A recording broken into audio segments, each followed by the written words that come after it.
ലോകത്തിനെ ആശങ്കപ്പെടുത്തിയിട്ട് മറ്റൊരു വൈറസ് കൂടിയിട്ട് പൊട്ടിപ്പുറപ്പെട്ടിരിക്കുകയാണ്.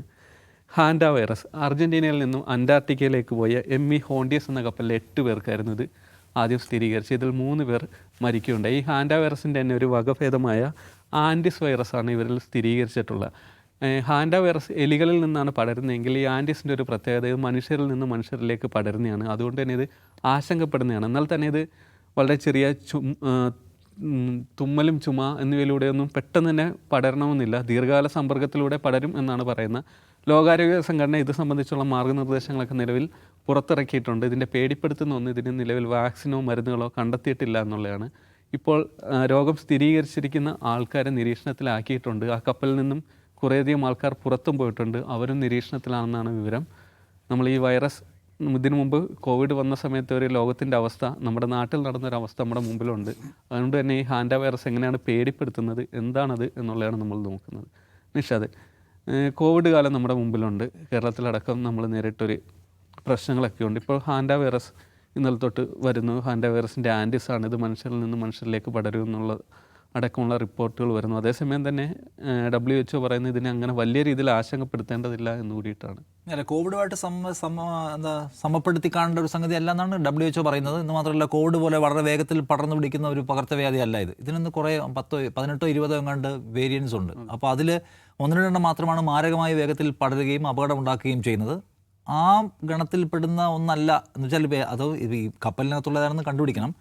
സോ ഇത് കോവിഡ് ഓക്കെ.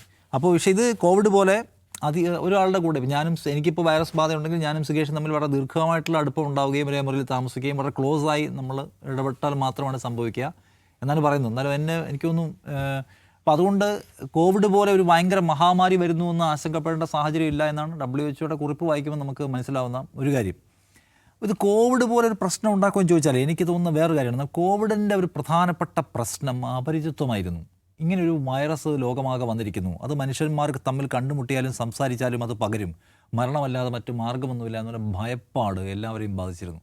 ആ അപരിചിത്വവും ആ മുൻപരിചയമില്ലായ്മയും സത്യത്തിൽ കോവിഡിനെ ഭയങ്കരമായി ഒരു ഭയങ്കര ഒരു ടെറർ സംഗതിയാക്കി തോന്നിപ്പിക്കുന്നതിൽ പ്രധാന പങ്ക് വഹിച്ചെന്ന് തോന്നുന്നു. എനിക്ക് തോന്നുന്നു അതിൻ്റെ ഒരു മാക്സിമം നമ്മൾ അനുഭവിക്കുകയും മറികടക്കുകയും ചെയ്തു വന്നു. ഇപ്പം നമുക്ക് കോവിഡ് കാലത്തെ നമ്മുടെ ലോക്ക്ഡൗണിനെ കുറിച്ചും നിയന്ത്രണങ്ങളെക്കുറിച്ചും ഒരാളെ ഓടിച്ചിട്ട് പിടിച്ചുകൊണ്ട് പോകുന്ന പോലീസിനെ ഓർമ്മയില്ല. അതൊക്കെ കാണുമ്പോൾ എന്തിനായിരുന്നു അതെന്ന് തോന്നും. ഇപ്പം നമുക്ക് പല ആൾക്കും കോവിഡ്, അതിനുശേഷമുള്ള കോവിഡ് നമുക്ക് എത്ര പേർക്ക് വന്നു? ആരെങ്കിലും ശേഷം മറ്റേ സിനിമ ഇറങ്ങിയില്ലേ, മറ്റേ കൊറോണ ജവാനില്ല, അണ്ടകടാഹം.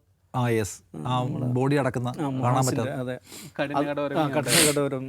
യെസ്. അപ്പോൾ ആ കാലത്തെ നമ്മളിപ്പോൾ കാണുന്നത് നമുക്ക് ഇത്രയൊന്നും ബലം പിടിക്കേണ്ട കാര്യം ഉണ്ടായിരുന്നില്ല എന്ന മട്ടിലാണ്. അപ്പോൾ ഇനിയിപ്പോൾ നമുക്കൊരു ഒരു വൈറസ് ബാധ വരികയാണ്, നമ്മൾ ക്വാറന്റൈനിൽ പോകണം, അല്ലെങ്കിൽ നമ്മൾ മാസ്ക് ഉപയോഗിക്കണം, സാമൂഹിക അകലം പാലിക്കണം, അല്ലെങ്കിൽ നമ്മൾ സാനിറ്റൈസേഷൻ ചെയ്യണം എന്നൊക്കെ പറഞ്ഞാൽ നമുക്കൊരു പുതിയ കാര്യമല്ല. സമൂഹം അത്തരം സംഗതികളോടെല്ലാം പൂർണ്ണമായും അഡാപ്റ്റ് ചെയ്യപ്പെടുകയോ പരിചയപ്പെടുകയോ ചെയ്ത് കഴിഞ്ഞിട്ടുണ്ട്.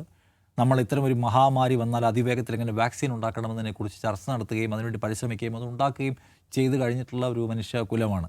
അതുകൊണ്ട് കോവിഡിന് സമാനമായിട്ടുള്ള ഒരു നിശ്ചലത ഇനി സമൂഹത്തിൽ ഏതെങ്കിലും ഒരു വൈറസ് കൊണ്ടുവരുമെന്ന് ചോദിച്ചാൽ എനിക്ക് തോന്നുന്നില്ല. മനുഷ്യൻ കുറച്ചുകൂടി അതിനോട് വളരെ പ്രൊഡക്റ്റീവായിട്ട് റെസ്പോണ്ട് ചെയ്യാൻ പറ്റുന്ന രീതിയിലേക്ക് സാമൂഹ്യ ശരീരവും അപ്പം നമ്മുടെ സാങ്കേതിക മേഖലയും സയൻസും എല്ലാം മാറിയിട്ടുണ്ട് എന്ന് തോന്നുന്നു. അതുകൊണ്ട് ആ നിലയ്ക്കുള്ള ഒരു നിശ്ചലതയിലേക്ക് നമ്മൾ പോകാൻ തോന്നുന്നില്ല.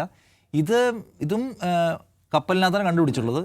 ഇന്ത്യയിൽ വരുമെന്നുള്ള ആശങ്കയാണ് പല തലക്കെട്ടുകളിലും കാണുന്നത്. പക്ഷേ ഇന്ത്യയിൽ അങ്ങനെ ആർക്കും ഇത് കണ്ടുപിടിക്കുകയും ചെയ്തിട്ടില്ല. ആ 2-3 ഇന്ത്യക്കാർ അതിനകത്തുണ്ട്, 3 തൊഴിലാളികൾ അതിനകത്തുണ്ട്.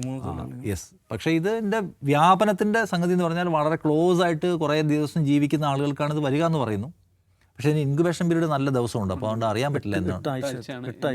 8 ആഴ്ചയുണ്ട്. അപ്പോൾ അതുകൊണ്ട് ഇപ്പോഴത്തെ ഒരു സംഗതി വെച്ചിട്ട് പൂർണ്ണമായിട്ടും പറയാൻ പറ്റില്ല എങ്ങനെയാണ് ഇത് പുറത്തേക്ക് പൊട്ടിപ്പുറപ്പെട്ടുള്ളത് എന്നുള്ളത്.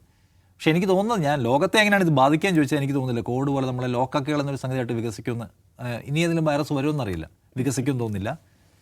ഇതിനെ അങ്ങനെ പേടിക്കേണ്ടെന്ന് തോന്നുന്നു. യെസ്.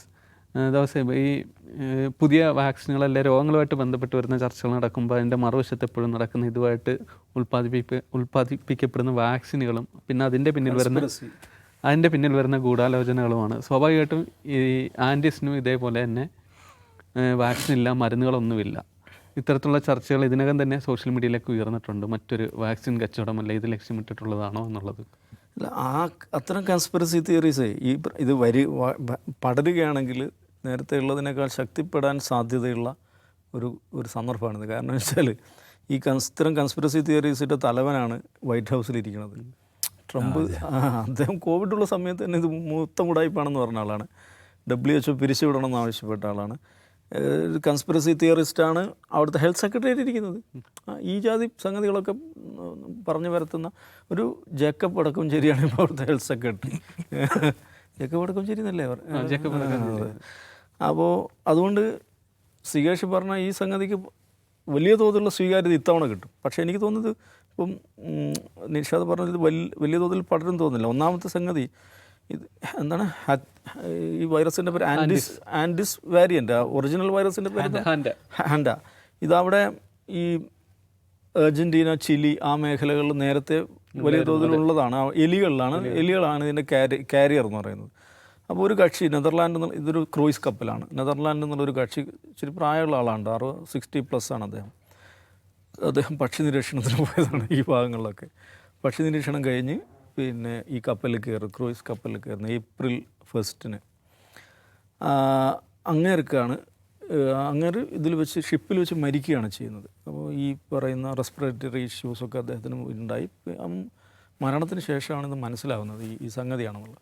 അപ്പോൾ ഷിപ്പിലുള്ള വേറെ പലർക്കും ഇതേ അസുഖ ലക്ഷണങ്ങൾ വന്നു. 8 ആളുകളാണ് ഇപ്പോൾ അത് അസുഖം സ്ഥിരീകരിച്ചിരിക്കുന്നത്. അവരൊക്കെ ഓൺ ദ വേ ഈ അറ്റ്ലാന്റിക് സമുദ്രത്തിൽ ഇവിടുന്ന് അർജൻറ്റീനയിൽ നിന്ന് സൗത്ത് ആഫ്രിക്കയിലേക്കുള്ള യാത്രയായിരുന്നു. അതിൻ്റെ ഇടയിൽ ഒരു ചെറിയ ദ്വീപുണ്ട്, സെൻ ഹെലേന എന്ന് പറഞ്ഞിട്ട്. അവിടെ ഇത് എംബാർക്ക് ചെയ്തിട്ടുണ്ട്. ചെറിയ ദ്വീപാണ്, 4000 മാത്രം മനുഷ്യർ താമസിക്കുന്നത്. അവിടെ ഈ ഷിപ്പ് എംബാർക്ക് ചെയ്തിട്ടുണ്ട്. അപ്പോൾ അവിടുന്ന് കുറച്ച് ആളുകൾ പുറത്ത് പോയിട്ടുണ്ട്. അവിടുന്ന് ചില ആളുകൾ ഫ്ലൈറ്റ് പിടിച്ച് അവരുടെ നാട്ടിലേക്ക് പോയിട്ടുണ്ട്. സിംഗപ്പൂരുണ്ട്, അമേരിക്കയുണ്ട്, നെതർലാൻഡ്സ് ഉണ്ട്, സ്വിറ്റ്സർലൻഡ് ഉണ്ട്, സൗത്ത് ആഫ്രിക്ക. ഇത്രയും രാജ്യങ്ങളാണ് ഇപ്പോൾ ഒരു അലേർട്ട് മോഡിൽ ഇതിനകത്തുള്ളത്. പിന്നെ അത് സൗത്ത് ആഫ്രിക്കയിലേക്ക് പോകുന്നുണ്ട്. സൗത്ത് ആഫ്രിക്കയിലാണ് എന്നാണ് ഈ ഇദ്ദേഹത്തിൻ്റെ ബോഡി നെതർലാൻഡ്സിലേക്ക് പോകുന്നത്. അസുഖം ബാധിച്ച ആളുകൾ അവിടുത്തെ ഹോസ്പിറ്റലിലേക്കാകുന്നത്, സൗത്ത് ആഫ്രിക്കയിലെ ഹോസ്പിറ്റലിലേക്കാകുന്നത്. അപ്പോൾ സോഫാർ ഒരു കോൺടാക്ട് ലിസ്റ്റിൽ 8 രാജ്യങ്ങളാണ് ഉള്ളതെന്ന് പറയാം. അതെല്ലാവരും ഐഡൻറ്റിഫൈ വെച്ചാൽ ഈ കപ്പലിലെ യാത്രക്കാരാണ്. പക്ഷേ അതിൽ ചെറിയൊരു പ്രശ്നം വരുന്നത്, ഇടയ്ക്ക് കപ്പലിൽ നിന്ന് ഇറങ്ങി ഫ്ലൈറ്റിൽ പോയ കക്ഷികളുണ്ട്. അപ്പോൾ അവർ പോയ ഫ്ലൈറ്റിലുള്ള യാത്രക്കാർ ആ നിലക്കുള്ള കോണ്ടാക്റ്റുകൾ ഉണ്ടായോ, അസുഖം ബാധിച്ചോ എന്നുള്ളതാണ്. ഇത് എയർബോണാണ് പറഞ്ഞാൽ വളരെ പെട്ടെന്നല്ല ഈ തുമ്മുകയോ ചുമക്കുകയോ ഒക്കെ ചെയ്ത് കഴിഞ്ഞാൽ ക്ലോസ് കോണ്ടാക്റ്റുള്ള ഒരു ക്ലോസ്ഡ് സെറ്റിങ്ങിനകത്ത് മാത്രമേ ഇത് പടരുമെന്നാണ് WHO പറയുന്നത്. അപ്പോൾ ആ നിലക്ക് എയർബോണാണെന്നുള്ളൊരു പ്രശ്നമുണ്ട്. ഫെറ്റാലിറ്റി റേറ്റ് ഒരു 36-38% എന്നാണ് WHO പറയുന്നത്. ചികിത്സയില്ല എന്നുള്ളതാണ് ഏറ്റവും അപകടകരമായുള്ള കാര്യം. പക്ഷേ ഈ പറയുന്ന രാജ്യങ്ങളിൽ അവർ അലേർട്ട് പ്രഖ്യാപിച്ചിട്ടുണ്ട്. ക്വാറൻറ്റൈൻ, ഈ സംശയിക്കുന്ന ആളുകളെ ക്വാറൻറ്റൈനിലാക്കിയിട്ടുണ്ട്, അവർ ശ്രദ്ധിക്കുന്നുണ്ട്. അതുകൊണ്ട് വളരെ തുടക്കത്തിൽ തന്നെ ഇതിൻ്റെ റൂട്ട് കണ്ടുപിടിച്ചു, ആരാണ് ഇതിൻ്റെ ഫസ്റ്റ് കാരിയർ എന്നുള്ളത് കണ്ടുപിടിച്ചു. അതുകൊണ്ട് എനിക്ക് തോന്നുന്നത് കണ്ടെയ്ൻ ചെയ്യാൻ എളുപ്പമായിരിക്കും. വലിയ തോതിലുള്ളൊരു ബേജാറിൻ്റെ അവസ്ഥ ഉണ്ടാവേണ്ടതില്ല എന്നുള്ളതാണ്. പക്ഷേ ഒരു കാര്യമുണ്ട്, നമ്മൾ വെറുതെ ഒരു വാർത്തകളിങ്ങനെ ശ്രദ്ധിക്കുക. ഒരു ഗിവൺ ഇൻ്റർവെല്ലിൽ എപ്പോഴും ഈ നിലക്കുള്ള എപ്പിഡമിക്കുമായി മനുഷ്യൻ എൻഗേജ് ചെയ്യുന്നുണ്ട്.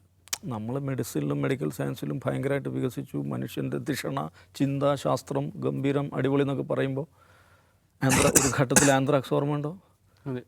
ആന്ത്രാക്സ്, പക്ഷിപ്പനി, പന്നിപ്പനി, ആന്ത്രാക്സ്, നിപ്പ, കോവിഡ്, ഇങ്ങനെ ഏതെങ്കിലും നിലക്കുള്ള ഒരു എപ്പിഡമിക്കുമായിട്ടുള്ളൊരു എൻഗേജ്മെൻറ്റ് എല്ലാ കാലത്തും മനുഷ്യനുണ്ടായിട്ടുണ്ട്. അതുകൊണ്ട് നമ്മൾ സർവ്വം കീഴടക്കി എന്നുള്ള അഹങ്കാരമൊന്നും വേണ്ട. ഇങ്ങനെയൊക്കെയാണ് മനുഷ്യജീവിതം മുമ്പോട്ട് പോകുന്നത്. ഹാൻഡ വൈറസിനെ പേടിക്കേണ്ടതില്ല, കരുതിയിരിക്കുമെന്നാണ് ലോകാരോഗ്യ സംഘടന പറയുന്നത്.